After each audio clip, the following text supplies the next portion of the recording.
කඩයින් ප්‍රශ්නේ. එතනින් තමයි ගෙදර යන්නේ නැද්ද කියලා තීරණය වෙන්නේ. ආවට බොරු කියන්නේ නැද්ද තීරණය වෙන්නේ. තාත්තා බොනවා නම් ඉඳ ගන්න පුළුවන්.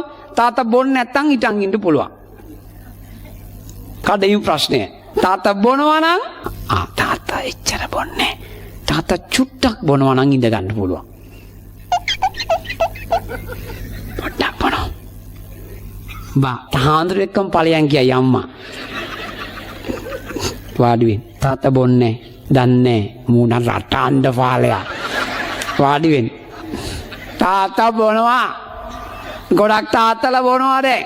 එහෙනම් ට්‍රෙන්ඩ් එකක් වෙලා තියෙන්නේ අවසර බොන්න ඕන එක. බොන්න එපා තාත්තලා. කොහොම ආදරෙන් කියන්නේ තාත්තලා බොන්න එපා. මෙතනින් තාත්තලා නැගිටින් තාත්තලා. තාත්තලා නැගිටින්.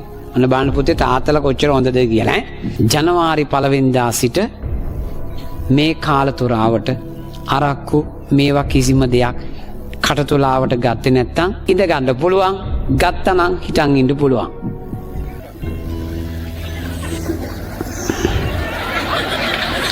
පොඩි එකා වල්නවා තාත්තා ඉඳ ගන්නවද කියලා. දැක්කනේ හොඳ තාත්තලා. දැක්කද? මේ මෙතනින් ප්‍රාණඝාත වෙන මං අද ඒකයි සුරාව කලින් ගත්තේ. සුරාවෙන් තොරව ජීවත් වෙන්න. සුරාවෙන් තොරව